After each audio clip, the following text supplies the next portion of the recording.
Hi, I'm Dr. Nick Begich, and we're here today with the first in a series of videos. Today's video is focused on the mind, human performance, and enhancing human performance. Throughout the day, we're going to demonstrate a number of tools and a number of technologies that are here now in the 21st century. We're going to talk about the good use of technology versus uses that are detrimental to human affairs. Enjoy the video today and enjoy the presentation. It's going to be a good one. We're going to be filled with information, and today we're in the backdrop of my home in Alaska. Thanks for being with me today. Today we're going to be talking about mind control in the 21st century.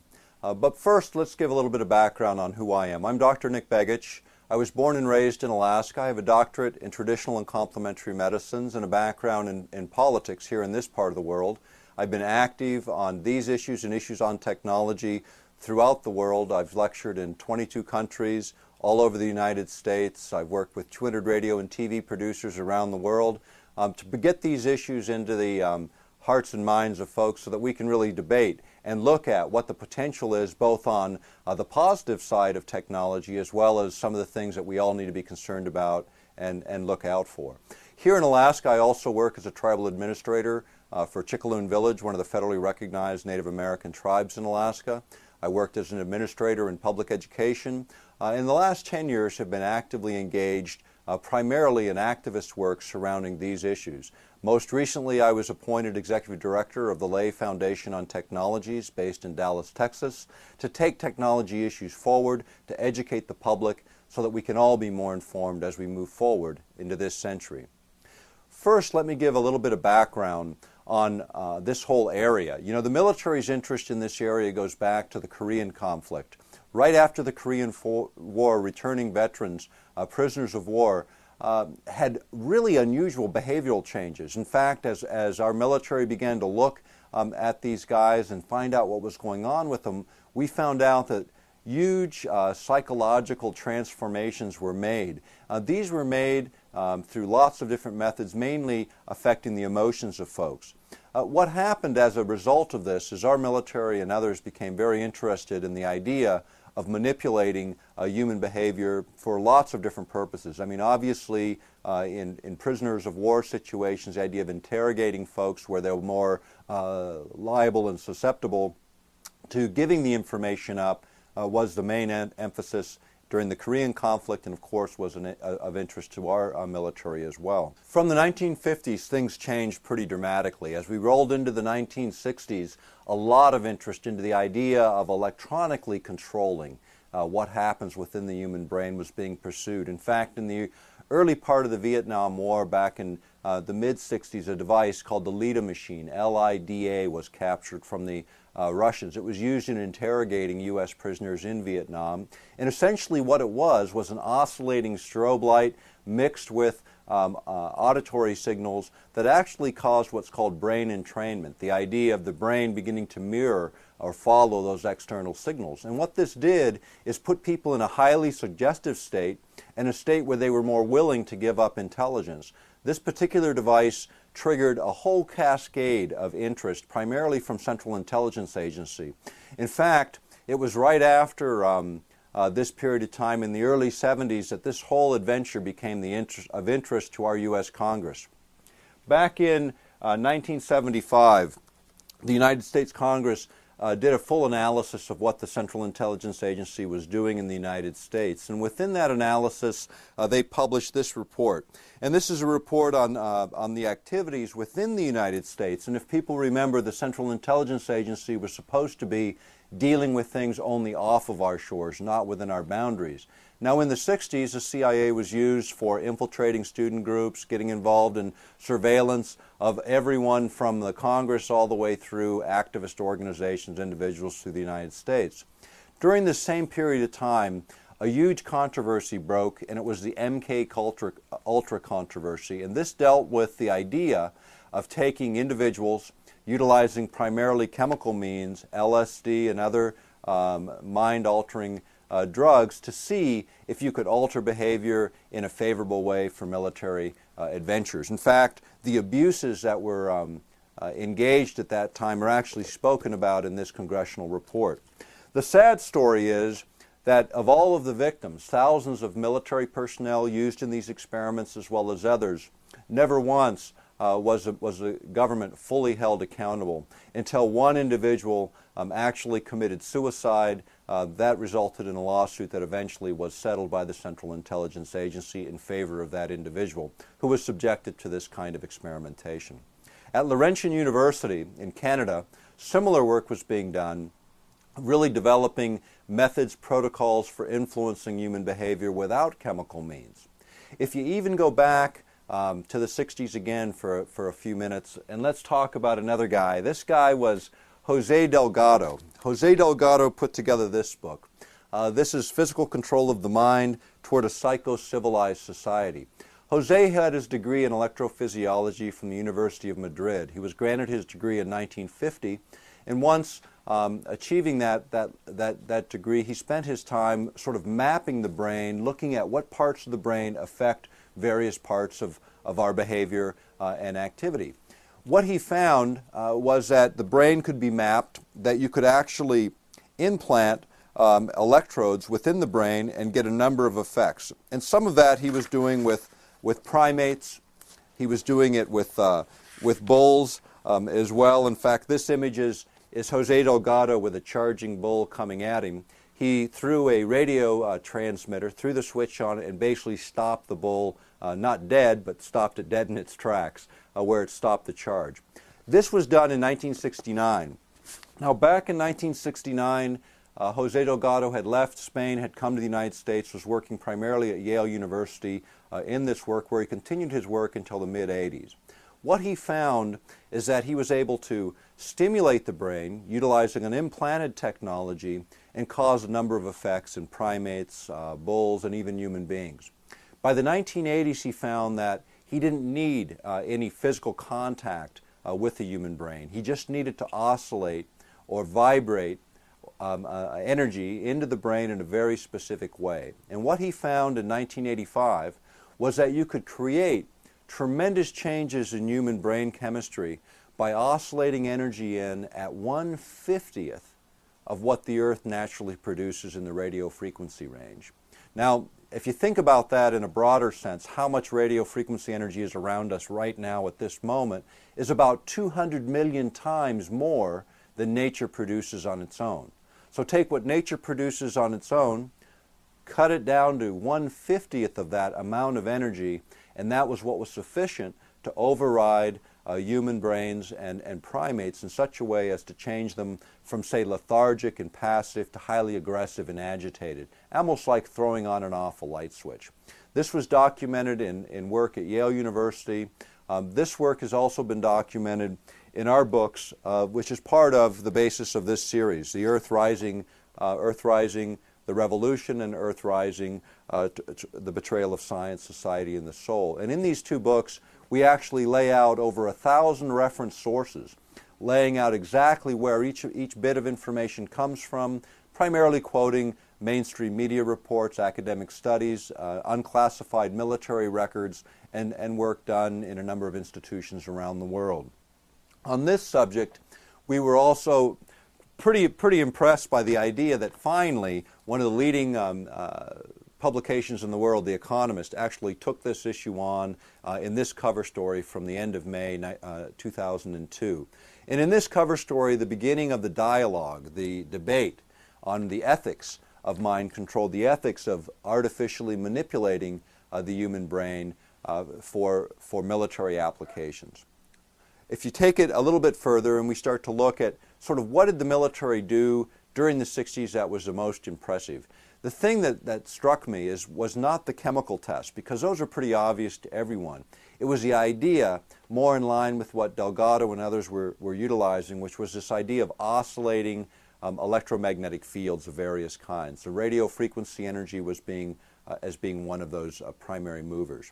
As we looked into the history of the technology, what we were able to find is over 36 U.S. patents tracing the evolution from the early 1960s primarily up until the beginning of this century. And many of those you'll find available on the DVD as reference material that goes with this presentation, because we want people to have those hard documents and access to that information directly. The other thing that I would say in terms of military applications, it became pretty interesting as we started to see the evolution of the technology, and we started to see writers like Zbigniew Brzezinski, when he was at Columbia University, take this issue on. If you go back to this book, Between Two Ages, this was written by Brzezinski before he became National Security Advisor to Jimmy Carter when he was President of the United States. And within the context of this book, startling things start to emerge in terms of the technology and where it's going. One in particular that was an interesting idea, the one fielded by a researcher named Gordon J.F. MacDonald, and I'll just read this short quote. He was a geophysicist specializing in problems of warfare, and this is what he thought was possible. J.F. Gordon MacDonald, a geophysicist specializing in problems of war, has written that accurately timed, artificially excited electronic strokes could lead to a pattern of oscillations that produce relatively high power levels over certain regions of the Earth.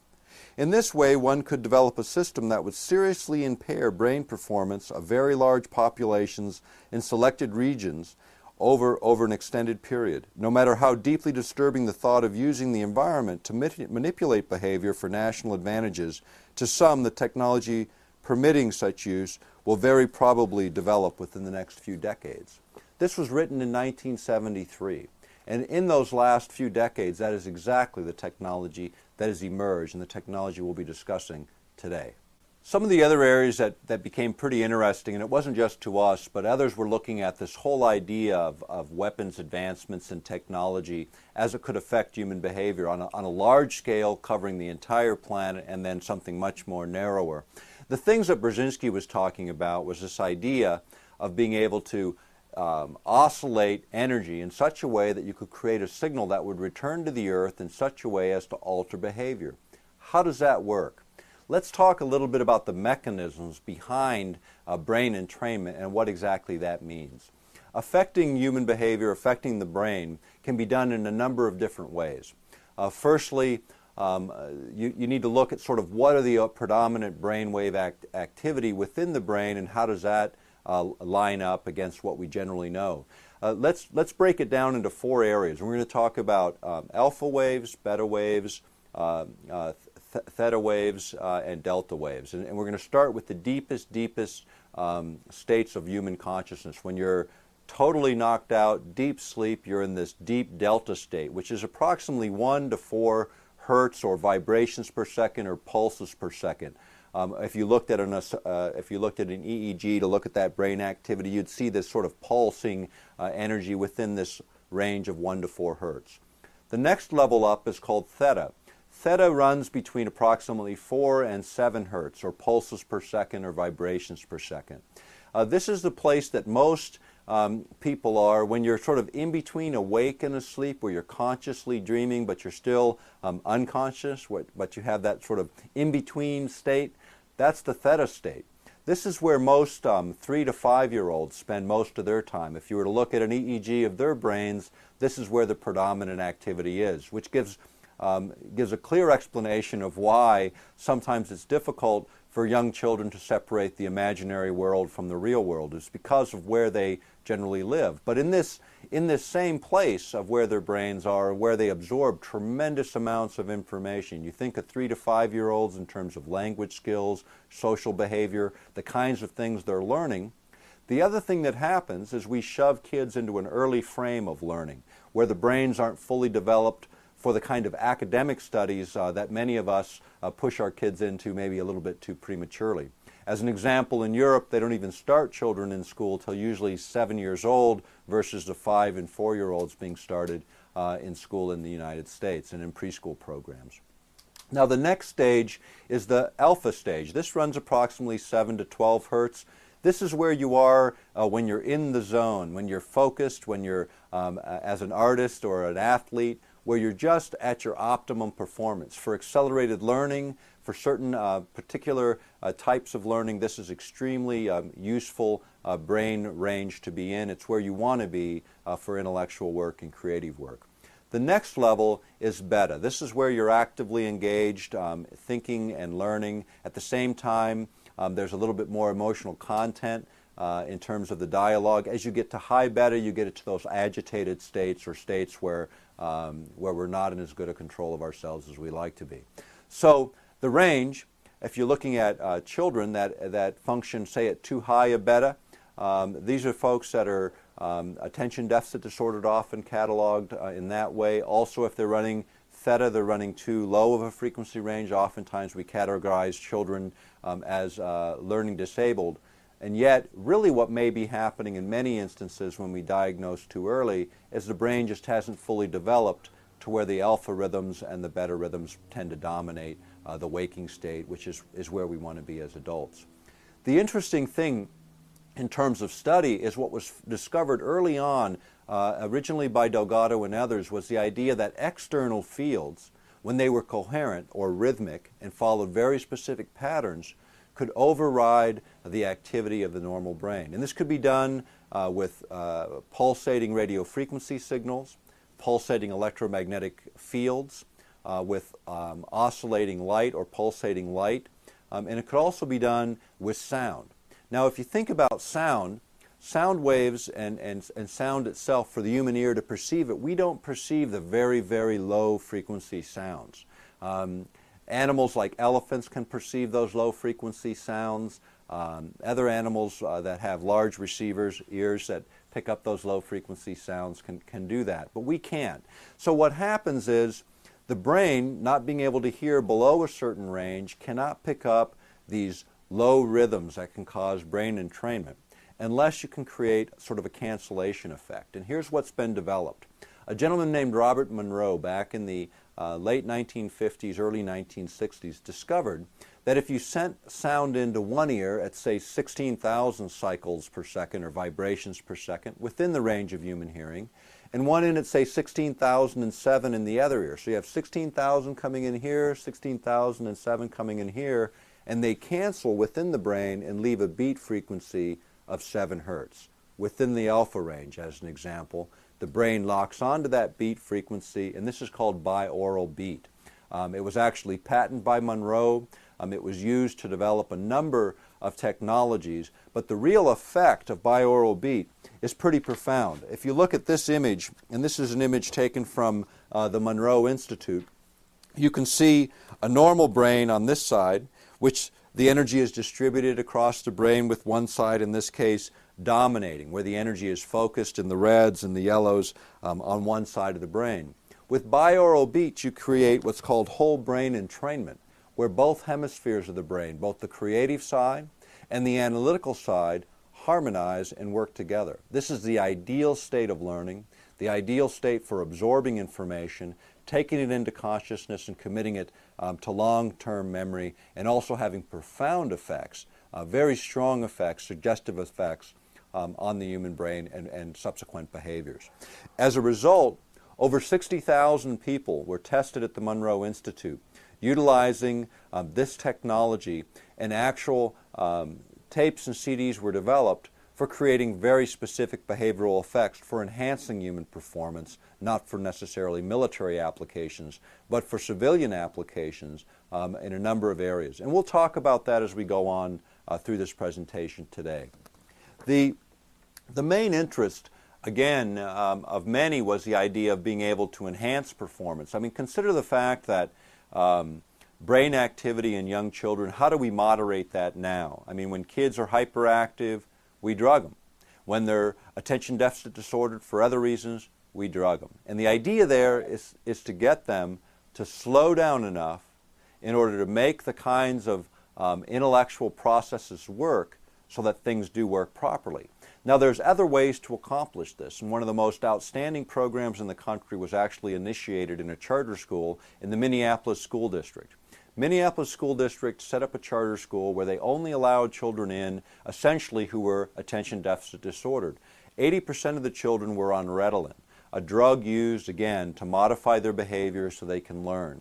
What they found is, using a technique called brain biofeedback or neurobiofeedback, that they were able to modify these children's brain activities in this way. Essentially, it was a computer screen that would have like a visual image that a young child could relate to, more like a game than anything else. So you get a bouncing ball, for instance. The kid would be wired up. He'd have a 16 or 8 channel EEG plugged onto his head. So he'd have all these points covered on the head. Now they make really cool little helmets. They look like a bicycle helmet, so kids will tolerate them without all the electrodes stuck to them. But it's a nice little arrangement where they look at the screen, and as their brain hits the right range for that ideal state of learning, the ball will bounce. And the higher it bounces, the more into that zone the child's brain activity is. And what they have found is that with 30 to 40 one-hour sessions with each child, they're able to actually train the child so that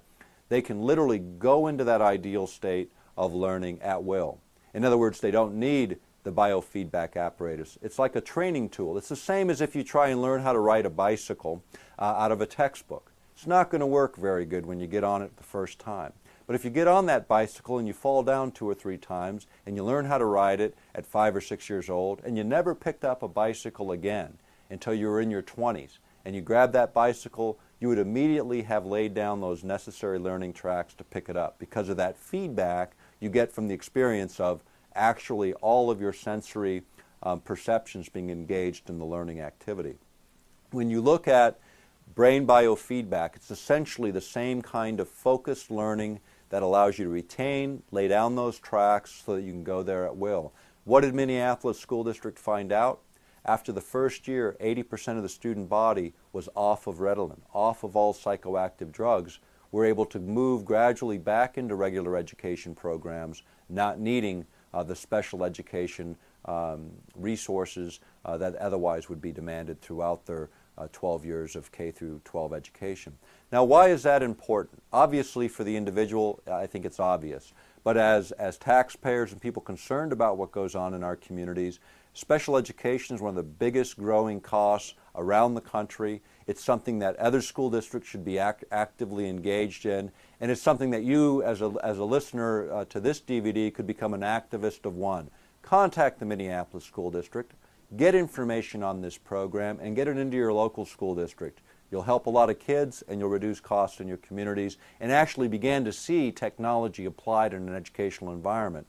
Now, since Minneapolis had started this program, a number of school districts around the country are starting to duplicate that program and bring it into the mainstream. But you know, it's taken 20 years from the discovery of the technology to actually getting in to an educational environment where it might be useful. And if you ask people involved in children's issues, this is probably one of the most important issues facing children in public education around the country today. When you look back on Monroe's work, you know, Monroe was doing some interesting things. He was trying to stimulate the brain not just for learning applications, but also layering the information. You would actually see a brain wave was actually put on the material in such a way that the brain actually would lock onto that external signal. Now, the other thing that Monroe and others discovered is that you could combine binaural beat with flickering light. And let me give you an example. Most people think of the television set as a light radiator as pretty harmless. You know, you get back 10, 15 feet, as most of us do, and you watch a television set, and it's pretty safe. Everyone says, you know, it's what's called non-ionizing radiation, radiation that doesn't generate a lot of heat. You're so far from it, and the way energy spreads out, as it spreads out and you get further away, the density or concentration of energy decreases dramatically. This explains why on a television set, when you come up real close and you put your hand on that screen, you can feel that energy radiating, but as you back off, it gets less and less dense pretty rapidly, within just a few inches.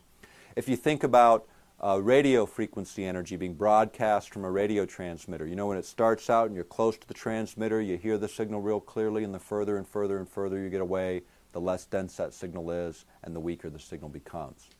When you think about energy oscillators and light in particular, think back a number of years ago. In fact, now it would have been in the late 1990s, there was an incident in Japan where actually children, 700 children watching a television cartoon, actually went to the hospital with epileptic seizures.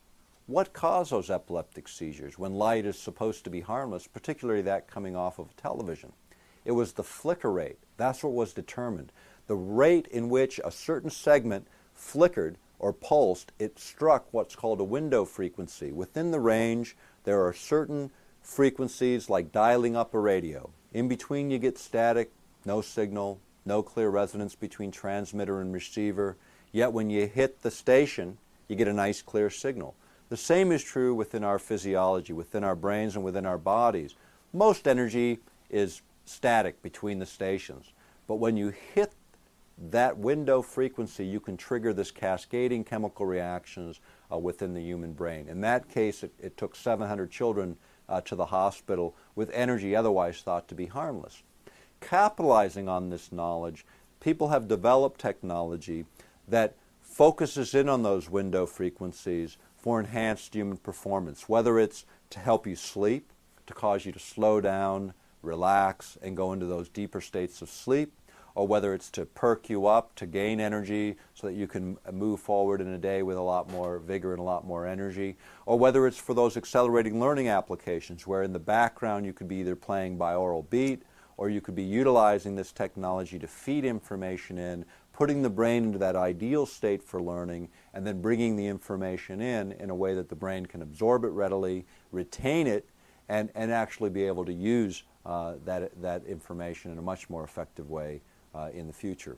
The other place is just general meditation, where people want to get into those deep states of meditation where they open their consciousness to their more creative capacities. And these are essentially the ways in which these technologies have evolved. And they've evolved in a number of different directions. Light and sound devices, and we're going to demonstrate some of that a little bit later. Electrocranial stimulation, using electromagnetic fields to stimulate the brain. And we'll demonstrate what that looks like a little bit later.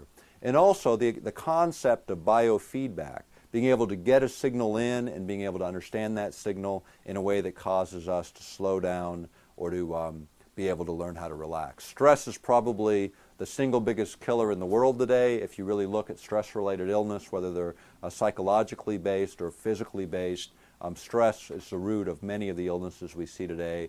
And as our societies become more complex, the tools for relaxation become extremely important. So we're going to get into a little bit of that as we go through the day. The other area that gets interesting is this whole idea of electromagnetic fields affecting our body. And you know, this is a source of a lot of controversy and a lot of serious science. You know, behind me are a number of books and publications on bioelectromagnetism, electromagnetic fields, power line cover-up, cell phones, lots of information that has been published, some in the mainstream science community and other in just the mainstream media reporting on the findings. And what is being reported today is pretty exciting stuff. The opportunities to enhance what we are as human beings, to become more complete. I mean, if you think about right brain, left brain arguments, you know, that went on in the, I remember mainly from the 80s where everyone was saying, you know, women are more creative, so they have one portion of the brain that dominates, whereas men are more analytical, so another portion of the brain that dominates. And if you really look at these EEGs and brain activity within human beings, you will see exactly that. But does that mean that one side or the other side should be more dominant? It's really a function of our education system. If you look at young children, you see a more balanced hemispheric balance between both sides of the brain, the creative and the analytical. As we go through formal education, we tend to drift one way or the other and become channel locked into what parts of the brains dominate. Ideally, both sides work together, the analytical and the creative, and the idea of enhancing performance on both hemispheres is the objective of the science of controlling the mind for your own advancement.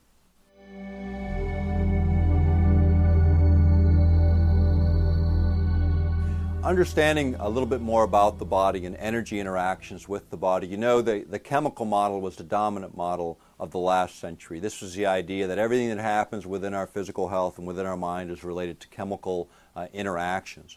What was really a big controversy towards the end of the last century and not so much in the beginning of this one is the idea that energetically what happens to us has profound effects on our health and our psyche. If you think about the body, not so much from the chemical compounds to body cells, to body components, to body, but go a little bit deeper. Think about the body first energetically. Energy, atoms, molecules, collections of atoms, chemicals, body parts, and then body. Starting at the very lowest level, energy can have a profound effect in terms of how our bodies work. And sort of the dividing line between the sciences. You know, often the folks that had really strong math skills and capabilities in mathematics went into physics and quantum physics. Those that had lesser math skills but had good science minds tended to go more towards the chemistry and the physiology and the health fields, other areas. And that break point really segregated the knowledge in a way that was not a good idea in terms of the West, because we lost the understanding of what was happening behind those chemical reactions and how you might be able to manipulate chemical reactions, not with other chemicals, but just using energy itself. Now, the military actually commissioned a study back in the mid-'80s. It was done through the University of Utah, and it resulted in the Radio Frequency Dosimetry Handbook, published in 1985. Now, this handbook was actually put together to just look at radio frequency energy and its effect on our health and on our mind. And what they were able to find is that every major organ of the body, including the brain, the heart, the liver, the lungs, could all be interfered with or overridden by external signals in the radio frequency range within a very narrow bandwidth. In other words, again, looking at the analogy of the radio station and dialing through the stations, when you have resonance, a correspondence, a harmony between the transmitter and the receiver, that's where the energy exchange happens, that's where the action is. For a radio station, it means a nice clean sound. In the case of the human body, it means the efficient operation of an organ or the interference with its efficient operation for military advantage. Now, some people will remember seeing some of the devices that were announced at the very end of the last decade, one of them for riot control purposes, and it was a microwave transmitter mounted on a Humvee, and it was used for creating the sensation of heat energy on the surface of the skin. You know, and when you think about creating heat energy, what was it doing? It made you feel like you had 130 to 140 degrees temperature, very irritating. You know, in fact, burning the last time it was used to modify human behavior was back in the Middle Ages, and we kind of gave that idea up as inhumane. But we brought it back. Now, what they didn't tell us about that particular device is that same radio frequency energy, if you oscillate or you change the oscillation or the frequency, if you change the waveform and power densities or any of a number of parameters, you can create much different effects.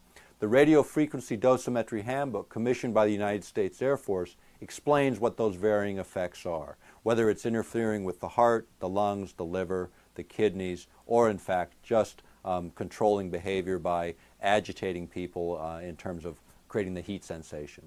But the idea of the military moving into this realm has become really moved from the area of science fiction to science fact. In fact, after 9/11, some other interesting ideas started being fielded. One of them was utilizing the knowledge of the brain to really look at, in the same way you walk through a metal detector to find out whether you're carrying the gun. The idea was being put forward by a group of electrical engineers that what we could do is capture the signal intelligence. In other words, the brain activity of those passing through a receiver, so that we could actually look at people that were experiencing high degrees of agitation or fear, the kinds of emotions that might make someone more of an interest before they board a plane. Although I think a lot of people have fear of flying, so you'd get a lot of false reads as well. But these are the kinds of ideas that are being kicked around by military planners around the world. When you think about, again, the body as in terms of its energy and the way we relate to energy, this is a very, very important concept, and it goes back to the very ancients. You know what? Earlier in this presentation I talked about the idea that around us is 200 million times more radio frequency energy than the Earth naturally produces. That radio frequency energy has been made by mankind and only includes one very small part of this continuum called the electromagnetic spectrum. When you add up all the energy that man has added into an environment, it's a tremendous difference. The idea of being immersed in a sea of energy and not really sensing it or noting it, I'll tell you when you really see the difference. When power grids shut down, most people immediately notice how quiet it is because the refrigerator's not humming, the fan motors aren't humming in your computer and so on. But if you think of the general state of your body when the energy fails, it's almost like you've exhaled as your whole body relaxes. Think about it the next time the power goes out, or if you want to run an experiment at home, go to your circuit breaker in your house and break the power coming into your house and notice the difference as your body relaxes, because your body constantly has to create equilibrium. So a certain level of stress is created within our physiology, within our bodies, to mitigate, to compensate for those external fields that dominate so much of our lives today. I mean, just in the room that I'm standing in today, we are surrounded by a 60 hertz grid, 60 pulses per second. This is in the high beta range. This is an agitating range for the human body. And so we're always in this constant state in the United States and Canada, where we have 60 cycles, where we're always just a little bit on edge, and we only notice the change when the power goes out. The other thing that you notice is the connection. When you think about what do most of us do when we walk into our house? We kick off our shoes. Why do we do that? People say, well, I feel more relaxed. Why do you feel relaxed? When you think about the insulators on the bottom of your feet, you're separated by the ground, you're separated from the ground. The earth has a natural oscillation, a natural pulse. It's called Schumann's resonance. It was discovered in Germany, in Munich, in the early 1950s. And the pulse rate of the planet is 7.83 hertz. 7.83 hertz, right in the middle of the alpha range, the ideal state for human learning, the ideal state for a creativity, and it happens to be the literal pulse of this planet. As we separate ourselves from that and lock on to those stronger energy fields now that are 60 cycles and higher, it explains a lot of the general stress that we see manifesting itself in the industrialized world that doesn't exist in the less industrialized parts of the planet. So that's an important consideration. Now, there was a segment that was run on the Discovery Channel a number of years ago, and it was on the Iceman, and many will remember this. They found this guy up in the northern Italy, southern Germany, or Switzerland, depending on whose side you're on the argument, 'cause apparently it was right on the border. And melting out of a glacier was a person that was 5,000 years old. Well, they began to look at what he was carrying, and they discovered that he had medicinal herbs and other things that we know about today, but we didn't know that they had this knowledge 5,000 years ago. As they were doing the autopsy on this man, what they found also was a number of tattoos covering his body. It just so happens that one of those people in the autopsy room noticed that these tattoos lined up with acupuncture points and acupuncture meridians. So they decided to take a look and see if this person actually had illnesses or disorders that were associated with those acupuncture points and acupuncture meridians. Not surprisingly to me, but surprisingly to those that were in the room, was in fact that knowledge was there. These points absolutely correlated. This reminds me of another story, and I'll tell you the story and then I'll bring the two together. A good friend of mine was a physicist specializing in the effects of electromagnetic energy on the human body. His name was Reijo Michaela. And Dr. Michaela lived in Finland. He did a lot of work in Australia. He did a lot of work around the world, but was extremely well known in his part of the world for understanding the interactions between energy and human health. During his early work in the 70s, he began to take a look at mapping the human body. And what he discovered is all over the human body, there were places where our skin resistance differed. In other words, where there were concentrations of energy versus no concentration. He began to map these. He brought in graduate students, and this was done at Queensland University in Australia. And what he found was that as he brought people in, tested them, that everybody manifested these exact same concentration points of energy, and he began to map them. He mapped the front and the back of the body through a number of years. And one day a guy came into his study and said, "Dr. Michaela, why do you have an acupuncture chart on the wall?" And Dr. Michaela laughed and goes, no, this is my work. I've been doing this for 2 years, measuring skin resistance on the surface of the body, the electrical properties on the surface of the skin. And the next day, that student went away and he brought one of these old charts in. And this is an interesting illustration. It's one of these kinds of diagrams. These are by the ancient Chinese. We go back thousands of years, but not 5,000 years, not the age of the Iceman. So where did the Iceman in Europe have the same knowledge as those in China? Back, separated by thousands of miles as well as thousands of years.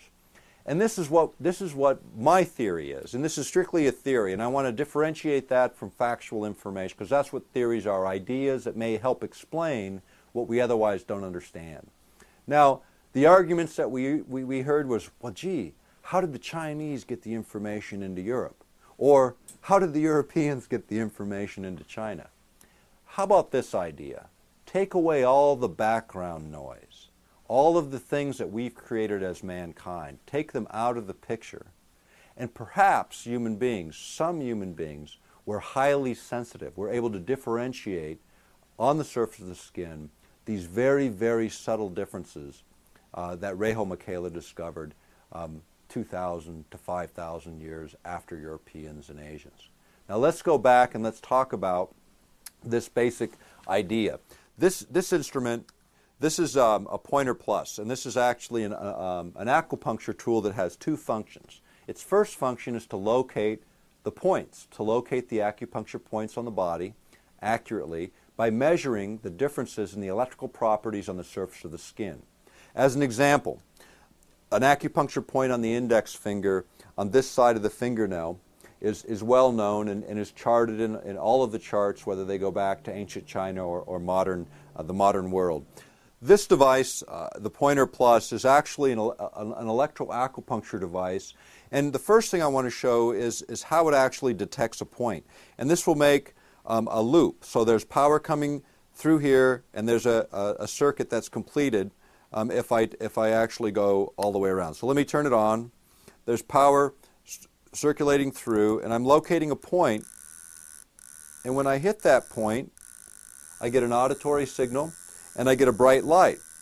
Now what I can also do is by depressing this trigger mechanism, I actually send energy into that point that I perceive as a very, very light, almost like the dusting of a feather, just a little slight pulsing sensation. If it's more than that, the power's too high and it becomes uncomfortable. But basically what I'm doing, instead of needling, I'm sending in just a little bit of electrical energy to stimulate that particular point. But all of the points on the body can be found utilizing an instrument like this. Now, this is sort of the modern equivalent of those sensitives that could actually locate those points by their hypersensitive touch or their electronic sensitivity and be able to detect those very subtle differences. Because these acupuncture points don't line up with the normal nerve bundles. They don't line up with muscle tissue.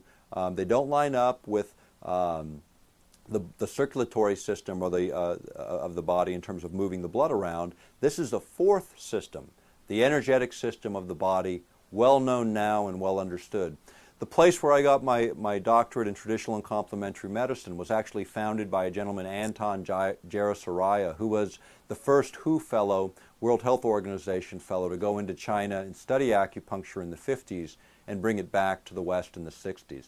But it wasn't until probably the latter part of the 1980s that the mainstream science finally accepted what the ancients have known forever, that affecting the energetic system of the body as a starting point is where health practitioners in Asia started and where they continue to operate today. This is probably the area where the most exciting breakthroughs in science will emerge in our lifetimes. The idea of electrophysiology, electromedicine will be the mainstays, replacing what we've seen in the pharmaceutical models and the chemical models of the last century. That's what I think we need to look forward to, and in looking forward to that, it becomes a whole different system of addressing health. Unlike chemicals, which work very quickly, this type of approach to health tends to take a little bit more time, and it's not just the effect of affecting the energetic system of the body, but also making sure the body has the basic nutrients available to it through the foods we eat or the supplements we take, again getting back to the things that we've sort of lost in our modern diets. We need the right building blocks in the body, then we need to be in the right energy state to take advantage of those building blocks to build a healthy body and a healthy mind. And that's what the future offers, and a lot of what we're going to be talking about today is about. This particular device is one that we think is quite useful has been used all over the world, and there's lots of different versions of this, and we'll show another version of this as we get through the day.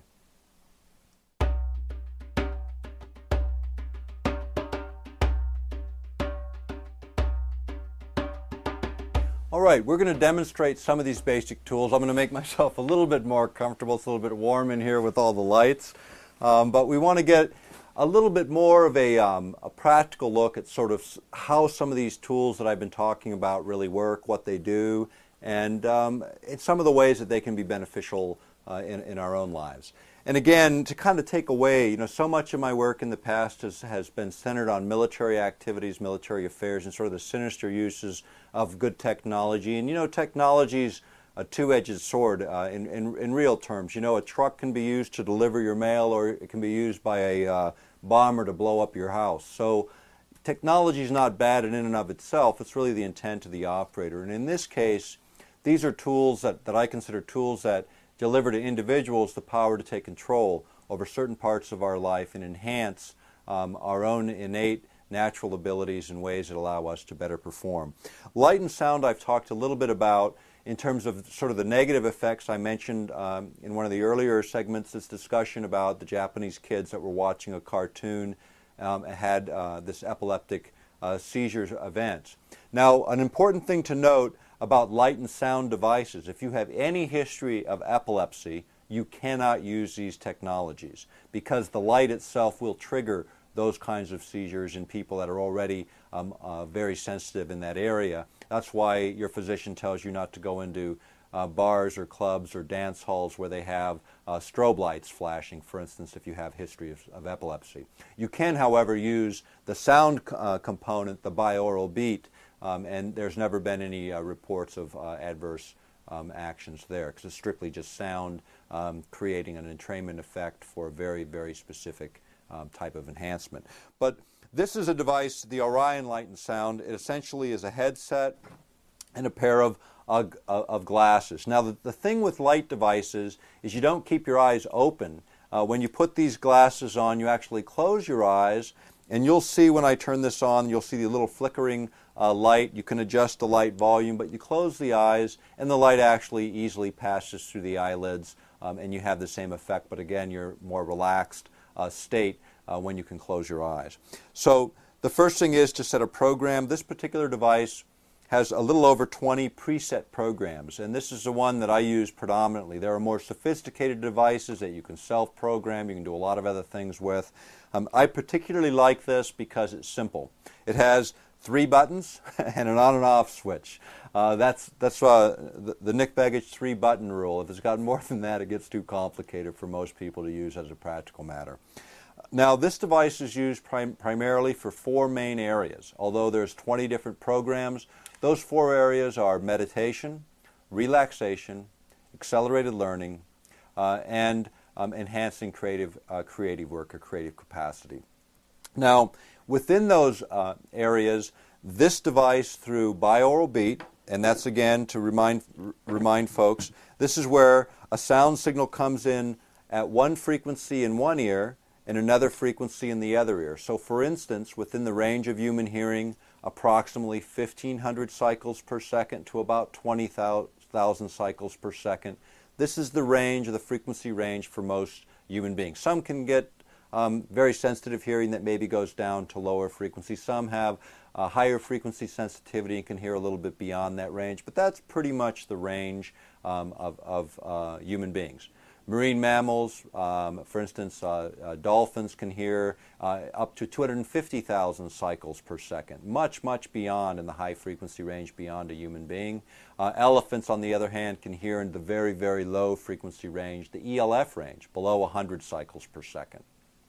In fact, just as a point of interest, people were kind of mystified in this recent tsunami in Asia because the animals didn't appear to have suffered in the way that human beings had, and people were wondering, what actually happened.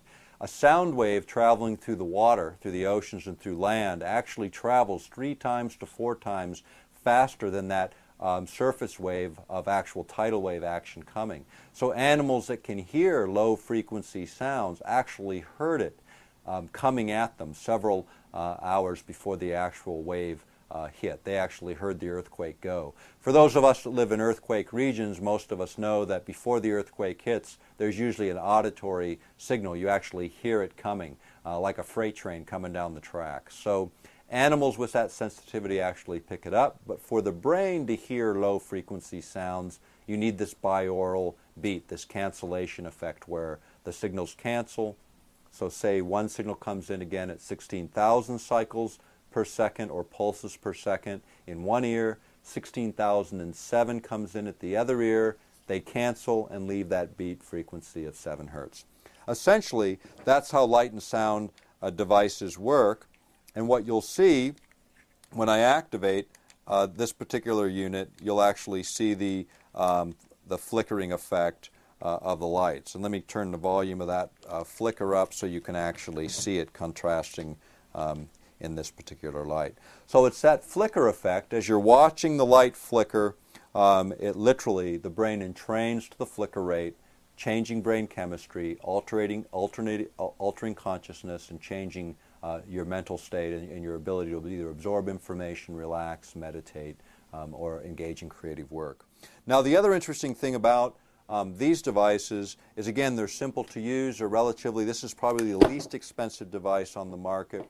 Others get much more complicated. This one in particular will actually interface with a computer. So you can plug into your computer. This one has over 60 preset functions, as well as you can adjust the time, the volume, the intensity, the tone, the frequency, the pitch, and the mode. So you can change any number of these parameters and create your own. This is more for really advanced researchers in light and sound technologies. It's not recommended for the average person. It's too complicated, too many parameters, and without a lot of basic knowledge, these are not very useful as a practical matter. The simpler units are much more effective. The other thing that I don't care for is an interface directly with the computer. The interface in this case goes into a central website where you can download additional programs into your computer and run them. I don't like that kind of interface. I prefer to deal with material off the web for a number of reasons.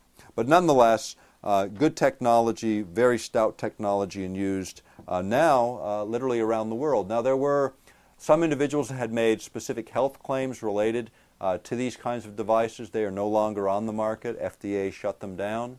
The very same devices are still available without the claims associated with them.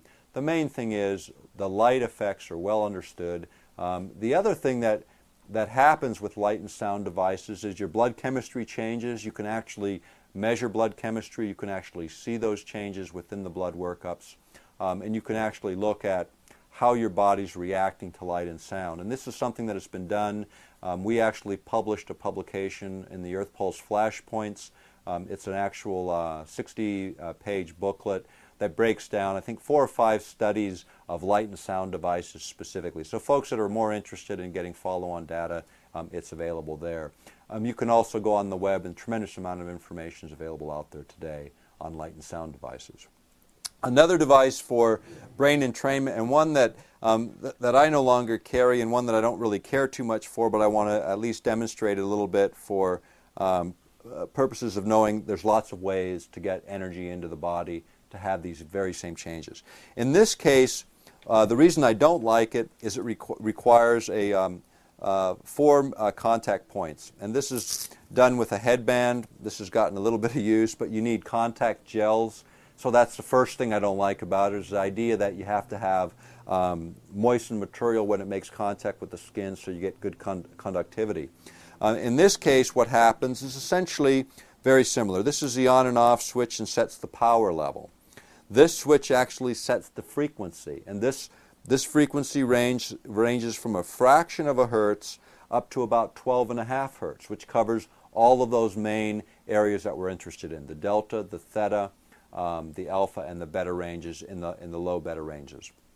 And for learning, for concentration, for relaxation, essentially exactly the same uses as light and sound, but in this case we're using electric current. We're using electric current rather than light or sound to carry that pulse rate. And so, as an example, I'm not going to hook this up to my head, but I'll give you an example. If we make contact so that you can see what what happens with the meter. We'll kick the power up high enough. And as I said, you need a little bit of moisture, so I'm going to wet that a little bit. And what you'll see is the needle will pulse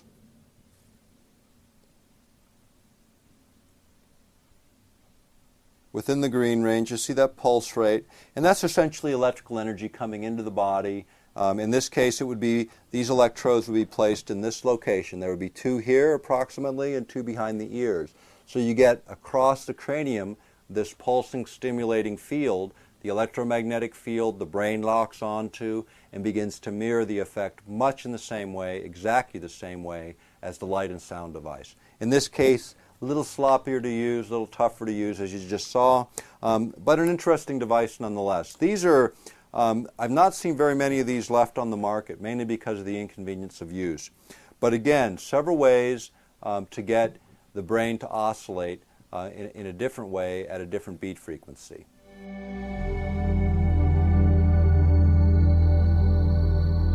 One of the other interesting areas when you talk about the energetic system of the body, I want to go back for a moment to the idea of electroacupuncture, which we were talking about briefly. There's been other observations about energy and the human body back in the 30s, actually, 1930s, in Eastern Europe. The development of Kirlian photography. And this is the idea of being able to photograph the energy discharging from the human body. In this case, these are my fingertips, and this is photographed by putting my fingertips within an electromagnetic field generated by a Tesla coil, and by touching a photographic plate in the dark. What happens is the photographic film actually catches photon energy and light discharges coming off of the surface of the skin, in this case my fingertips. The camera that was used is a Kirlian camera. This is an example of one. Now you see people who purport to have Kirlian cameras often in fairs, New Age shows, this kind of thing. They're not necessarily the true Kirlian photography. What they're doing is measuring skin resistances on the surface of the hands when you place them on a plate. And those skin resistance differentials give you some variability, so you get some energy patterns. The original cameras, actually, you would have to touch a conductor, this conductive material which actually loops through, and so when you touch that photographic plate, you actually do get a bit of a shock. I mean, your tendency is to pull away. It won't hurt you, but it's a little bit uncomfortable. So while you're getting that energy discharge and you're placing your hands in the dark through a sleeve to where you're actually touching what is a photographic plate on the inside. And this is the inside where the photographic plate would actually make contact to the skin.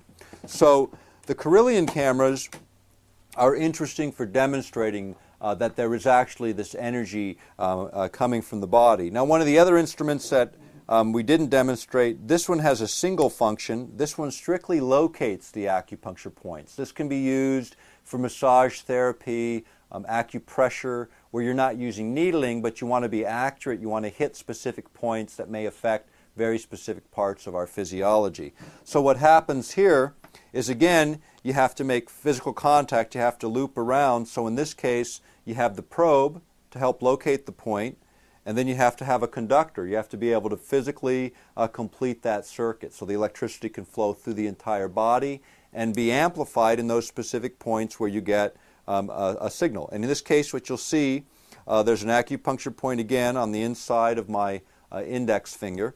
So I'm going to try and locate that point, and as you can see very efficiently, I find that point both with a light and a sound signal. And as soon as I move off the point, the intensity of the signal decreases. Now this has a sensitivity knob, and the reason it has it is everyone's skin resistance is a little bit different.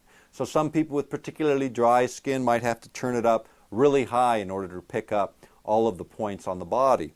On the other hand, places on the body where there's lots of energy being discharged, like the palms of the hand and the soles of the feet, you'd want to kick the sensitivity down. And I'll give you a good example of that. As I touch anywhere on the surface of my hand, you can see that it picks up a signal, even though there's no particular point associated in that way. If I cut it down in power, it'll only locate the points that are actually there. And I'll have to mess around with it a little bit to find those fire points within the hand. You can adjust it. But basically it's an adjustment to sensitivity, again taking into consideration skin resistance, the very thing that allows us to find the points in the first place, and the variability between people so that one device can work for all. This one is an excellent device for locating points. It's a low-cost device for doing that, but it doesn't energize the points. Now the other device that I had shown earlier, this one also has both the locator function and the energizing function. And why I like this device is it's portable, it's easy to use, it's the one I travel with. The other reason I like it is I'm not big on needling. You know, and most Westerners aren't. You know, when you talk about acupuncture, usually the first reaction you get is, I don't want any needles in me.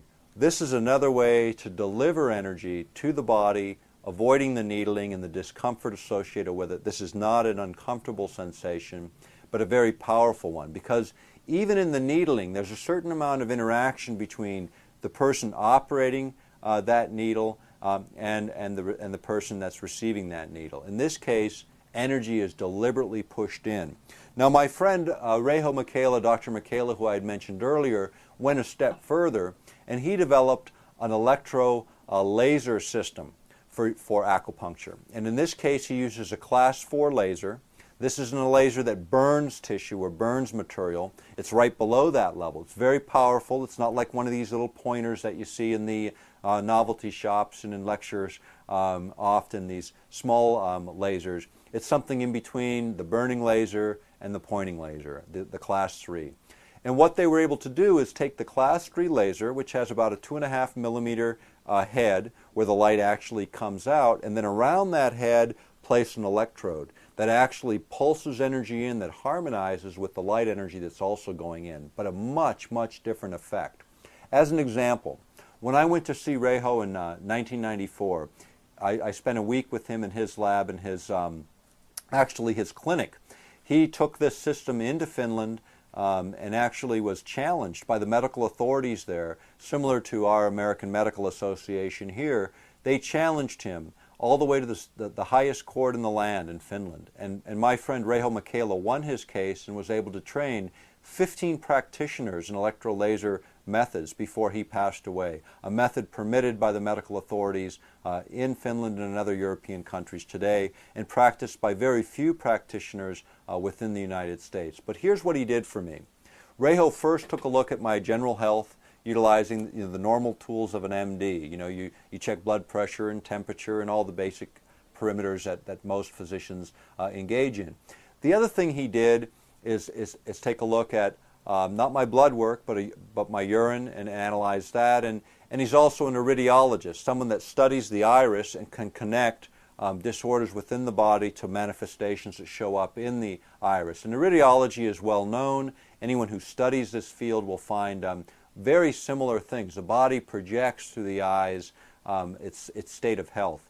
And so Reho analyzed, using the traditional Western methods and non-traditional methods, my health, and he concluded that I had had pneumonia at one time, or some lung disorder that caused me to have scarring in one lung that was significant comparably to the other. Now that was interesting, because what Reho didn't know is a couple of years before I had had double pneumonia and had been hospitalized, and that was exactly my condition.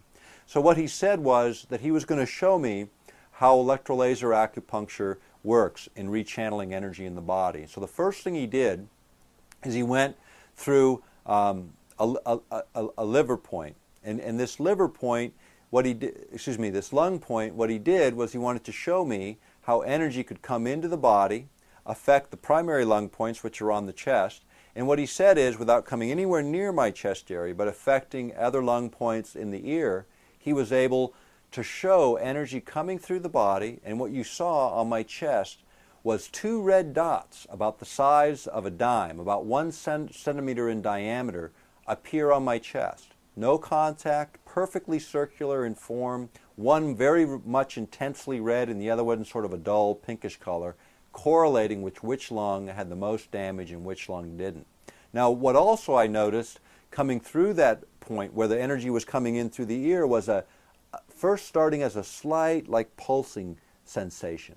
and then getting more intense till it was a rhythmic pinching sensation, until it became so intense I couldn't stand it anymore and I had to have him take the instrument away. Now, what he said to me, and again, looking at my general physiology, my liver was in excellent shape, so he went through a liver point, never adjusted the settings on the instrument as far as intensity. And on that setting, going through the liver, which was functioning normally, there was no sense of pain, just that slight oscillating, pulsing sensation, but it never elevated, it never increased. And why it never increased is the energy flowed through the acupuncture meridians and came back around, flowing through the meridians as it was supposed to, as it was intended, not getting blocked, where then skin resistance, the blockage actually sent the energy back to the point of entry, creating an irritation on the nerve endings at that point of entry, which is where that pain in the ear points came in when they were trying to affect my lungs. Now, what was interesting about all of that is to see that physical manifestation, to see that energy delivered where those primary lung points clearly show it. Now, how did this process work in treating patients? And Reho, before he died, treated over 16,000 patients with a number of different disorders.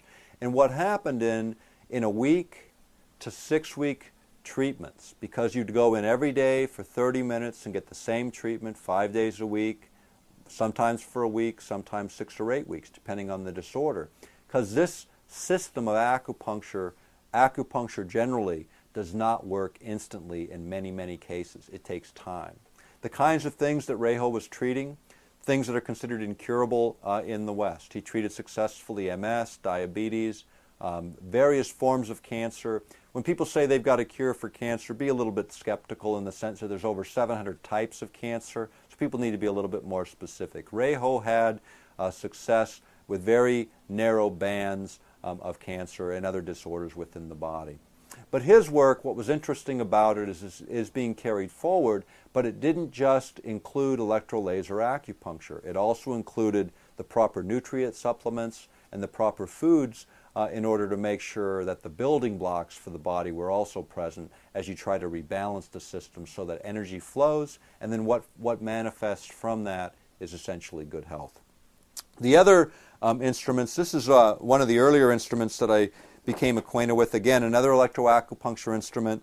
This one has a locator function as well as a ability to discharge energy. It uses more of a point. It has more of an irritation when it makes contact with the skin. So it's one that I don't particularly care for. I like the manual, however, that came with this was an excellent book. Simple Health Maintenance. Unfortunately, the book is not available in the United States, but very similar titles are. And these books basically will break down a disorder. It'll lay out then the appropriate points to treat. It'll lay out generally what supplements a person would need to also take as you're rebalancing the body. And you'll see lots of different purposes for acupuncture, this written specifically for laser electroacupuncture. But there are many, many books available for this purpose. When you look at acupuncture titles, any of them are good. One of the ones that we carry, Healing with Pressure Point Therapy. This one actually breaks down 100 common ailments and then actually lays out not just the points that you would treat, but also the nutritional supplements, foods that are beneficial for also affecting those particular ailments. The Chinese developed really good systems, and the main thing to know is it's not any particular book. Find the one that you're the most comfortable with. You know, every person in the healing arts specializes, even in the acupuncture areas. So when you go to the Barnes & Nobles or the Amazon.coms or the bookstores of your choice, look at the acupuncture section, and generally there's usually 7 or 8 or even 10 titles. Take a look at which one best address the issues that you're interested in, and that's the book for you. The points all line up the same. It's really the depth of experience that the practitioner has in terms of supplements, dietary habits, and the other things that they recommend that go along with acupuncture. And again, I would say the balance between the Western science and the Asian sciences is a balance that should be paid attention to. In any case, thinking about acupuncture in the general sense, as it applies to us individually, striking that balance is really what it's about. It's good to get good medical advice before you use any technology, and once getting that medical advice, make informed decisions about what's good for your health. And again, these are tools to improve human performance, not necessarily replace MDs or Western medicine, as much as it is to supplement and complement. It's not an alternative, it's a complement to the medicine that we all surround ourselves with today. And my view has always been approach things from the least invasive to the most invasive. And I think this is where often we rush to sort of the last step instead of the first step in the process of improving our health. So striking that balance is probably more important on the front end of disorders and disease and ailments to make sure we're making the right decisions for ourselves individually.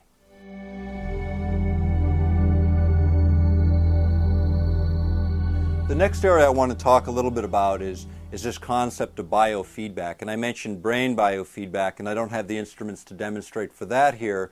But if you're interested in brain biofeedback, there is an organization in Denver, the Biofeedback Association. They're the only certifying body in the country.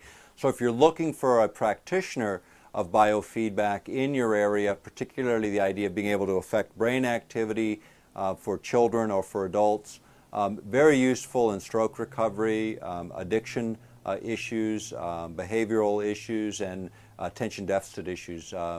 These are very, very useful. But Denver is where to call. If you call information there, Biofeedback Association, get the names of practitioners in your area, and then you can deal with those opportunities as they come about. But on a more localized scale, what is within the range of people's ability to do?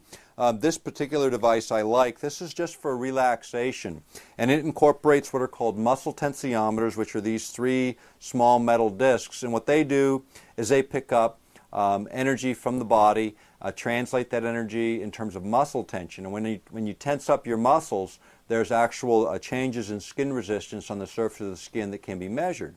So what happens? Well, many people know the concept of kinesiology as an example. Kinesiology people use, and it's where they're, and if you don't know what the word is, you'll maybe remember the image. It's somebody holding some substance in one hand, and there's somebody pushing their arm down with the other, and they're seeing how much muscle resistance there is. So maybe you hold aluminum in this hand and it has a detrimental effect on you, so you're weak. Or you hold something in this hand that gives you strength, and then they can't, break the arm down. But it's all subjective. I mean, you don't really know, is he really pushing as hard? Muscle tensiometers you can actually put around this portion of the arm, and they actually measure muscle tension, so it is objective, not subjective. In other words, you can see a needle or a digital readout and see exactly what's going on with the muscle. Incorporating muscle tensiometers, in this case, these three points fit into a headband. It fits on the head, so these 3 points hit right about here. And if you ever notice when someone's stressed, they wrinkle up their brow when they're relaxed. The muscles here are very, very relaxed. So what happens with this device, as your muscles tense, you get in the headset a very high-pitched sound. And as you relax, the sound goes down. So it goes real high, and the lower you get the sound, the more relaxed your body is. So you get feedback. You get that interaction, like learning how to ride the bicycle, the example I used earlier. Is doing it without the feedback makes it very tough. Meditators spend 20 years learning how to meditate, sometimes, 20 years. Now, why does it take so long? It's because when they hit that ideal zone, it's for that few seconds, and they remember, that's what that feels like. The next time it's a little easier to get there, and the next time a little easier to get there. And then eventually they get to that place and they do it very efficiently. Now they want to dive deeper. And over 20 years they learn how to dive deeper and recognize those signals. With feedback, with neurobiofeedback and brain biofeedback, it has been proven that people can reach the same mental state as the 20-year meditator using biofeedback once a day for an hour a day, learning how to drive to those lower states in 30 to 60 days. That is phenomenal. And this isn't done anecdotally. This is done with thousands of trials showing how you can entrain the brain, drive the brain activity down, and then learn how to modulate your own brain activity. This particular device I no longer carry, but it is available through Tools for Exploration. You can find them on the internet. It's very simple. It's about $100. It's the kind of tool that a guy can use at the end of a workday when you're totally stressed out and you just need to unwind. This helps you learn how to do it. After 30 to 60 days, you can put this on the shelf or hand it to somebody else because you can get there on your own.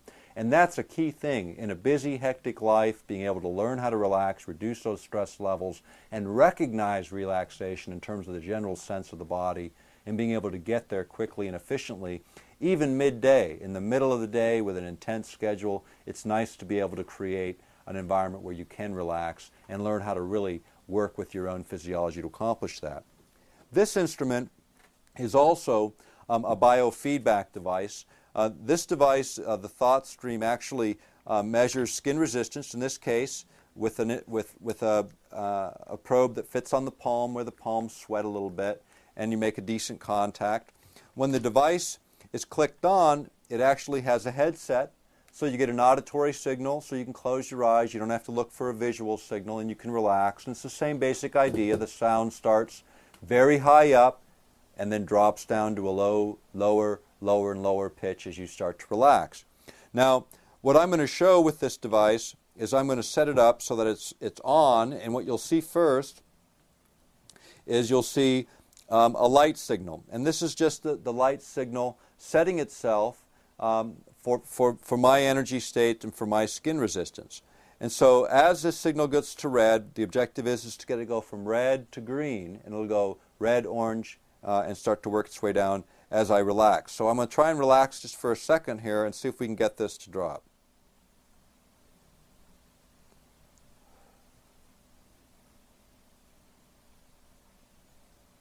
Well, I guess making a film doesn't give me the chance. Well, there's a little bit. It's dropping a little bit down from the bright red, and if I relax,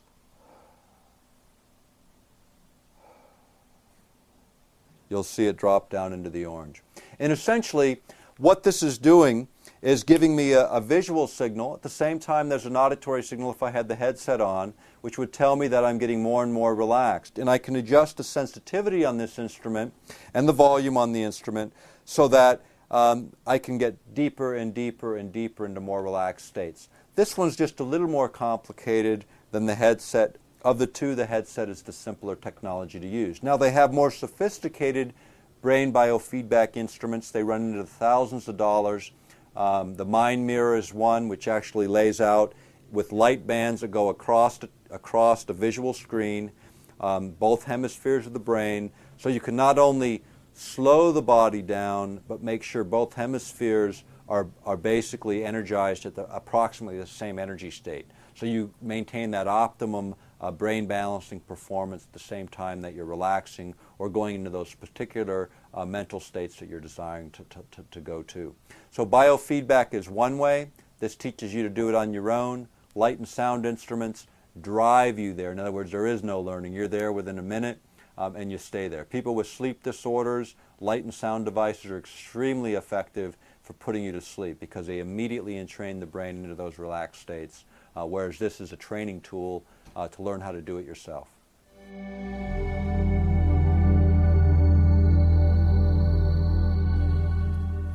The next instruments I want to show really are some of the leading edge instruments in technology and devices that I'm particularly proud of. But first, let's go back for a moment to this idea of hemispheric balance and brain entrainment. Again, to remind the viewers, the brain in normal state usually has one area or another that tends to dominate. Usually it's on one side of the brain or the other, and the energy distribution across the brain is not so uniform. Yet when we use brain enhancement technologies, in this case we're using HemiSync, we actually create a binaural beat. You can see the headset graphically illustrated. Both hemispheres of the brain then begin to resonate, harmonize. So the energy distribution becomes even, and you can see from the red bands and the various color bands how that energy distributes itself across the human brain. This idea, binaural beat, which I explained earlier, actually ended up being put into soundtracks. These soundtracks are CD or tapes, and essentially they're each designed for very specific things. There's probably about 100 of them out there now, different versions for different effects, whether it's attention deficit disorders, stress, enhanced learning, meditation, etc. We carry these because they work. One of the big things that, as we looked out over all the things that are out there in the marketplace, we wanted something that has been proven time and time again. Over 60,000 people went through the Monroe Institute in Virginia as they developed each of these programs. And so there's two separate tracks involved.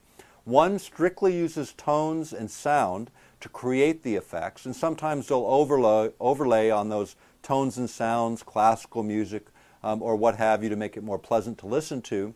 But these tones and sounds, essentially you relax, the brain automatically tunes in, captures that binaural beat frequency, and begins to move as those CDs and tapes were designed, so for relaxation, learning, etc. The straight sound signals, for instance, for learning, there's a couple of tracks where you can actually plug the sound signal in, put on your headset, and you must use a headset with HemiSync to be effective, and then read your material or watch your normal visual material. But at that point, both hemispheres are working together. You're absorbing the information much more efficiently for language learning or any type of learning applications. Extremely useful. You can plug in, for instance, your lecture in your college class or a particular learning program that you're interested in. Virtually any auditory information that you can get in conjunction with creating that signal. Now, the other interesting thing, and something I failed to mention when I was talking about light and sound devices, is even the low-end light and sound devices will allow you to jack in an external audio input. In other words, that lecture or that auditory information that you want to commit to memory or to learn. So there's lots of ways to get it in. HemiSync is very effective. Now, the other way that HemiSync is effective is they use subliminals. Now, these subliminals are interesting in this regard. If you have a multi-track stereo, you can actually hear exactly what the words are that are being said. And this is extremely important. You don't concentrate on the words, you concentrate on the music, which gets you into that relaxed state, and the words become the programming. Now, the programming is important because words are symbols for thoughts, and they mean different things to different people. So my words describing, for instance, a dog. For some people, they get warm, fuzzy feelings when they hear the word dog. Other people get gripped with fear because their experiences aren't the same as yours. Word symbols have a lot to do with how you take the information in, and you want to make sure those word symbols line up with your belief system. So subliminals, any subliminal, you want to know exactly what's said, exactly how that information is delivered before you subject yourself to it. Because here's what happens with all these technologies. They put you into a super suggestive state where the information flows past that normal filter that filters out right and wrong, good and evil, the things that line up with our beliefs and the things that don't, and it dumps information directly in to long-term memory. So you don't want to put information in that conflicts with your normal beliefs. Always look at your subliminals, no matter who's producing them. Make sure they line up with your belief systems. Now, I want to jump a little bit from HemiSync. HemiSync I also like because it's specific in the sense that if there's one thing you're particularly interested in achieving, whether it's learning or meditation, you can get one item to do the job. $20 versus several hundred for more sophisticated equipment. Again, take the least costly, least invasive approach to solving issues or problems or increasing performance and move from there, and HemiSync is really the least invasive of all technologies I've demonstrated today. Now, the other technology I want to show a little bit about is it started with the Flanagan Neurophone, and this is a mid-level version. There were earlier versions going back to the 60s. More modern versions have been made. This is one that was hand-built by the inventor. And actually, what this does is it uses a couple of things, and then I'm going to show you the advancements in the technology. What this does is take a sound signal. Now, normally, how does sound enter the body? This thing we call an ear is really an array. it actually captures a sound wave as it hits the body, and this condenses the sound wave, the outer ear, into the inner ear, where it then hits the eardrum, creates a vibration. On the other side of that eardrum is a little bit of fluid. That vibration moves through that fluid, begins to vibrate 3 small bones in the inner ear, and then moves eventually to the 8th cranial nerve, where an electromagnetic signal actually transits the nerve, ends up in the auditory portions of the brain where we hear what you hear today, sound. Now if I distort the array, if I distort my ear, both of them, and I close my eyes, and somebody jingles a set of keys, if I leave the ear as normal, I'll be able with pretty good accuracy tell pretty much where that sound is coming from. If I distort the array, it becomes much more difficult to isolate sound. So this isolates direction, isolates where sound is coming from. The next thing is that conditioning that happens in between. It's where the signal gets transferred into a pattern of transmission that the brain understands. Now, what Patrick Flanagan discovered was a way to replicate what the inner ear does. In other words, to take a sound signal, condition it in such a way so you can bring it in bypassing the 8th cranial nerve, normally thought to be responsible for all auditory input into the brain, and you can actually perceive sound, bringing it in through other parts of the nervous system, or perhaps that energetic system, that 4th system we talked about earlier, which is the acupuncture system of the body. The judge is still out on how the information gets in. Most recently, in the last few days, there was an article in our local paper talking about sound that's actually perceived from the auroral discharge. You know, some people hear it and some people don't. They really don't understand the mechanism by which that sound gets into the head. I'd suggest that it's a very similar mechanism to the one I'm about to demonstrate today. Now, what we did is we advanced the technology significantly. An incredible inventor in Germany, Robert Thiedemann, actually took the old concepts of the neurophonic technology, which included about a 30 components on an electronic board in this box to create a sound that you could perceive literally in the center of the head. What we did is Robert took the ideas, advanced them substantially, and created a much finer circuit, over 170 components involved in the design of this circuit, which allowed us to get much deeper frequency ranges, lower frequency, and much higher frequency range delivered into the brain. Now what happens with this, unlike a standard auditory signal, the ears aren't involved. What happens is the signal is conditioned. In this case, we're going to use a standard CD player. I've got Bach playing on this CD player, and as classical music, it's routed through this device, through its circuitry. About midway through the circuit, there is an electro-optical coupler. Now, the electrical-optical coupler changes a flow of electrons, the electricity, to a flow of photons, light energy, converts it back to electricity, where then it moves on to the body. Now, we put that converter in there essentially to break the circuit, because although we're attached just to a CD player, if you hook this up to a home stereo or a computer where you're actually hooked into the wall with AC power, you don't want power to arc across the circuit and into the body, because at the end of this, we're going to have what are called piezoelectric transducers. They have a metal contact point, and when we make contact with these, we actually transit current through the body. And if you listen carefully, you'll hear a little bit of an energy discharge. These have a ceramic material on the back of these metal plates. As electric current hits that ceramic material, it causes it to expand and contract. And what that does is create a slight drumming effect on the surface of this metal plate. That drumming effect then creates a sound that you can hear with the normal ear. So for example, when I complete the circuit, right now you hear nothing, but if I complete the circuit by touching the other transducer with my fingertips, sound will transit through and you'll hear it.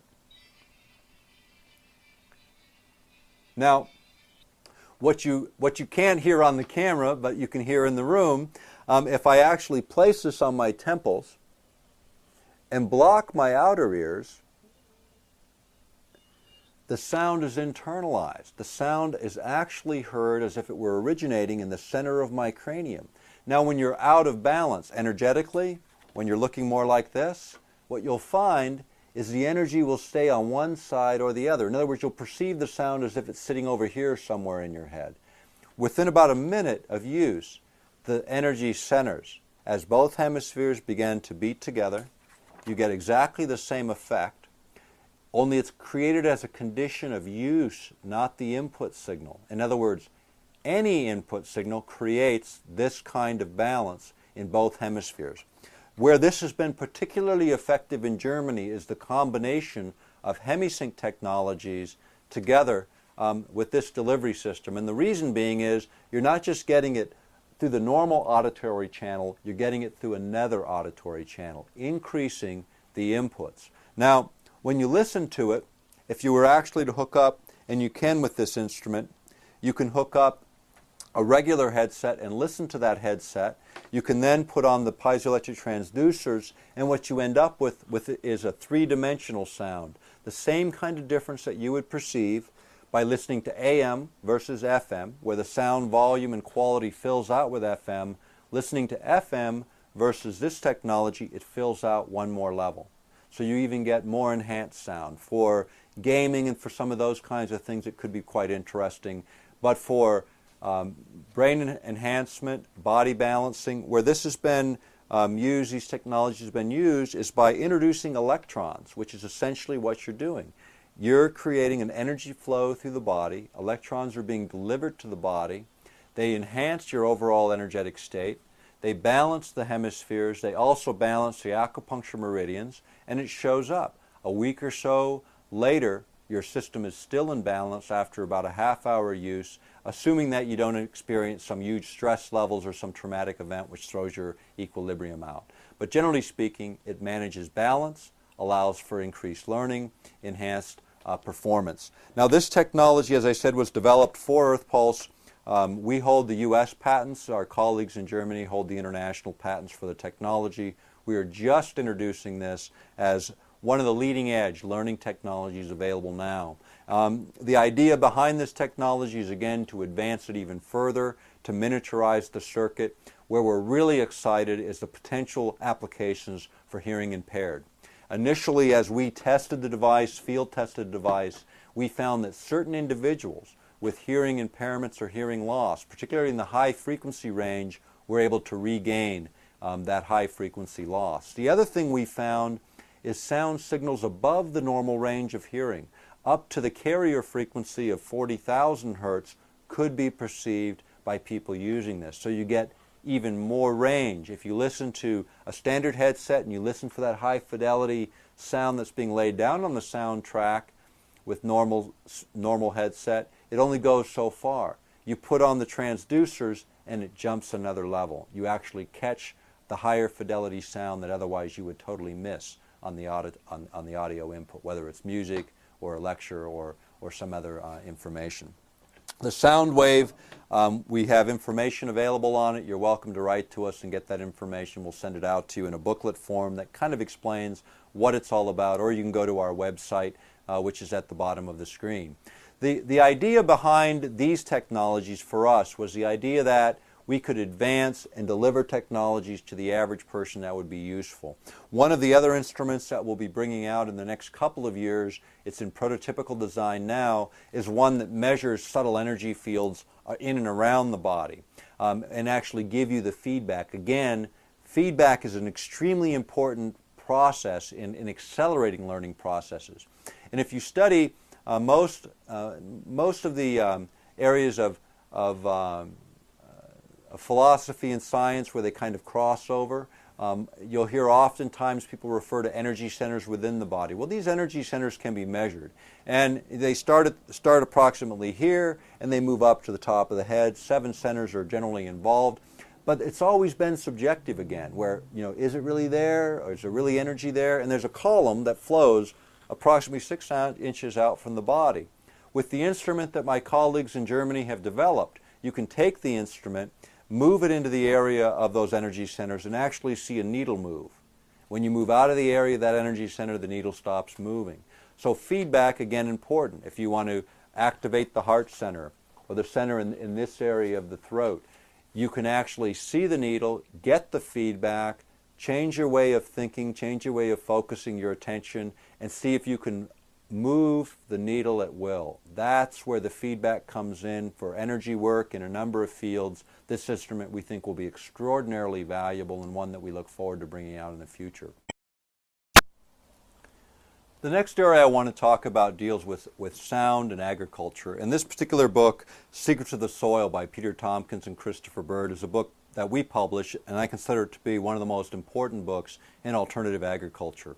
One section of this book deals with sound and the effect of sound on plants. In fact, it really goes back even further to an earlier book by the same author. It's called The Secret Lives of Plants, which is also a book that we carry. People remember from the 60s and 70s this whole idea of talking to plants and music affecting plant growth, and people would play classical music and get really excellent growth, and they play hard rock or really rough edge music, and plants would end up not being as healthy and not being as prolific in their growth. This particular chapter within Secrets of the Soil that I'm interested in deals with a product and a technology called sonic bloom. And it was developed by a gentleman who actually got the motivation for the technology in Vietnam. He was in Vietnam during the war. He saw lots of starvation, lots of poverty, and really set himself about trying to find a way to increase agricultural production. Intuitively, when he got back to the States, he was observing songbirds, and he drew a connection between songbirds and plant growth. And what he decided was that birds, for some reason, could stimulate plants to grow. And here's what he found: that in the morning, when the dew is settling on the leaves of plants and the birds start chirping right before sunrise, generally speaking, and extending for a little while after sunrise, what would happen is those sound signals generated by songbirds actually causes the pores on the leaves of plants to open. And when they open, the dew that's on the leaves of plants and the dust that settles on those leaves, and what does dust carry? It carries colloidal minerals, very fine particles, mineral substances or pollutants or whatever happens to be in the air that settles on those leaves. The leaves pores open, sucking in the moisture and the particulate material with them, and actually bringing nutrients into the plant in addition to the nutrients brought in through the root system. So what this gentleman discovered was the idea that you could stimulate plants and you could add the right nutrients by spraying them as a foliar spray, spraying them on the leaves of plants, then playing the right sound sequences, not necessarily birds, and actually having them intake more efficiently those materials. But there was more going on there. There was more to it than that. There was actually a physicist in New Jersey who was also a musician working on exactly the same idea. But he was looking at it from a different perspective. He was looking at what happened within the DNA when sound sequences were played, and the mathematics of that. It was what fascinated him. And so what he determined was that you could actually create genetic alterations in the plants, making them more vibrant, and that this was probably the root to what was going on with sound, that Dan Carlson, the inventor of sonic bloom, discovered on the one hand intuitively, the physicist discovered scientifically, both saying the same things. We wrote an article about that in the Flashpoints, and there's also an article on sound and the work of this physicist in other publications that we cite. The point being, huge differences in plant growth were achieved. I went to Dan Carlson's farm in Minnesota, actually right over the border of Minnesota into Wisconsin, and he showed me a number of things. This is an example of some of the things that were going on with accelerated plant growth. In an 8 by 16 foot plot, 8 by 16 feet, 5,000 pounds of tomatoes were grown using this system. Phenomenal. In the same size plot, 8 by 16 feet, 800 cantaloupes were grown. And these aren't small, these were larger than normal. I went to Dan's farm and actually took a look at the nut trees and plants that he was growing there, and these were the observations that I made. Firstly, on an elm tree normally has a leaf that if you looked at the leaf, it's sort of a tapered leaf about the size of 2 fingers. And I looked at a plant, a tree, that was probably 25 or 30 years old, and Dan had bought this farm 13 years before, and you could actually count from the top of the tree down. Another thing about an elm is as they grow, they not only get another ring, each branch cluster of 5 branches, when you look between those clusters, the vertical growth of about 10 inches to a foot represent 1 year of growth. So you can count the clusters down from the top of the tree, 13 years down to when Dan had purchased the farm. And what you would see is, in the 13 years that he had the farm, you didn't get 10 inches or 12 inches of growth. You got 4 feet or more of vertical growth between branch clusters. When you looked at the wood itself, it wasn't pulpy or had a bunch of voids in it. It was just as dense as the other wood. It just had much, much more growth. Now then, when you looked at the seed that came off of that elm tree, and next to that mother plant was the offspring that had grown over about a 7-year period. And instead of the leaves being this big as they were on the mother plant, the offspring's leaves were the size of your hand.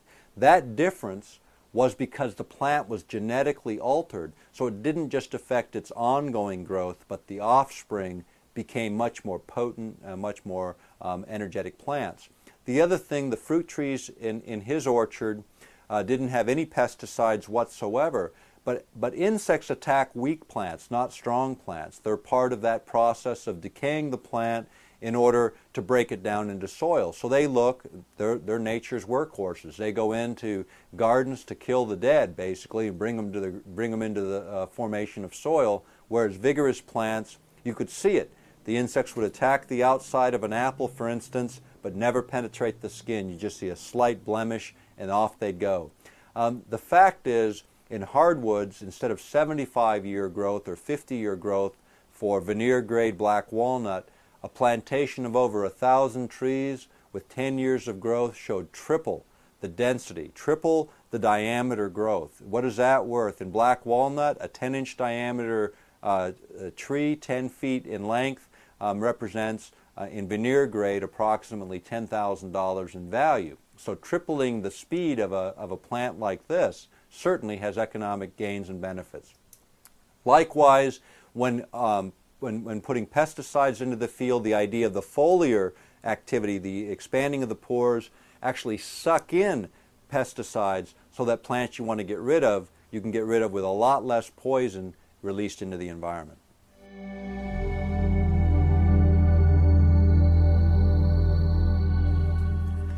The last thing I want to cover is really getting a little bit away from the ways in which energy can be introduced to the body, as we talked about electroacupuncture, the idea of moderating physical health, and there's lots of things that can be done. This is a product that was developed by my friends again in Germany, and it's a compound that actually changes the energy state of the body. And let me talk a little bit about that. This is First Elements, and it'll be released late in 2005 in the United States.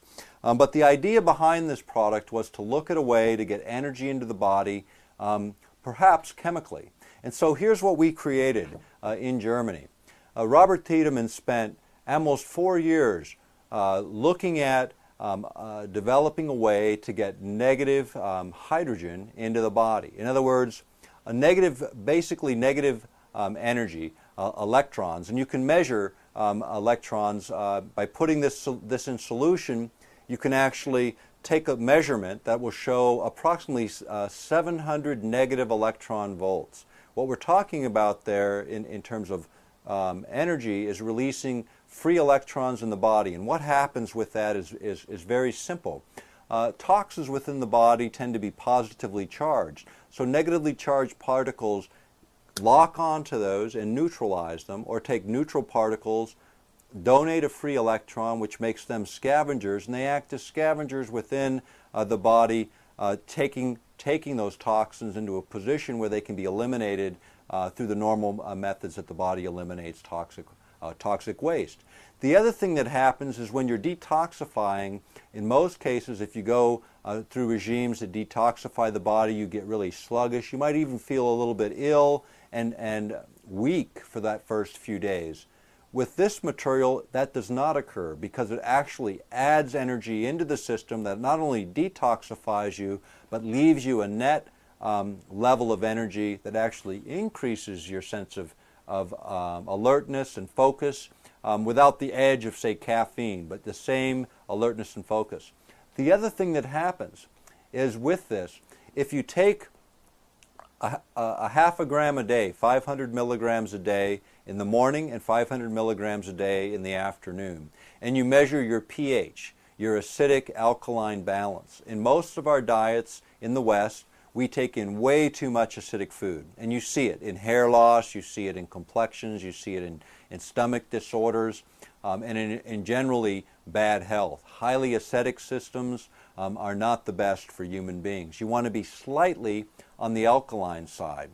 When I started taking this product within 5 days and taking a pH strip, which you can get at any drugstore or any pharmaceutical supply house, you can take and measure your pH level and look at it on a strip. So you can do it with saliva in the mouth or urine or blood, and you can look at your pH balance and see. And mine started out highly acidic at the beginning of this 5-day period. I made no appreciable change in diet. Each day, in the morning and in the afternoon, took a pH test, and by the end of 5 days, my overall system was slightly on the alkaline side. My energetic state was much better. The acid feelings in my stomach were gone, and it was very, very quick. The idea behind adding energy in is the root behind this science, and it's something that we think as a nutritional supplement will offer great advantages for folks in increasing their general energy state and sense of well-being. The idea behind diet as it connects to our health is extremely important. And we all know the things that we're told about what to eat and what not to eat, but oftentimes we don't balance our system. So it's the idea of supplements in a busy and hectic world that offers other alternatives to getting those nutrients into the body and increasing the energy state of the body so that we can do better, perform better, and function in the 21st century. What we've covered today are a lot of areas, and we've touched on a lot of areas, and I draw your attention back to our earlier publications, back to our website for more information. The referenced material is substantial. We're going to include some of that on the DVD, but for the sake of space and time, not everything can always be included. Get interested in these issues because they do matter. It's your health, it's our futures, and more importantly, it's the technology of the 21st century that don't drive us. It's we that drive them. Let's make sure those technologies are used in our interest and not against us. Let's look for the future that makes us healthier, smarter, and more capable in a complex world. For more information on the products and things that we've discussed today, you can contact Earth Pulse Press. Our address is on the screen, our website is on the screen, and we would appreciate hearing from you. We can also send you a catalog free of charge anywhere in the world and keep you informed on our issues. Go to earthpulse.com and sign up for our flash list. That'll keep you on top of the latest information as we collect that information and make it available to the public.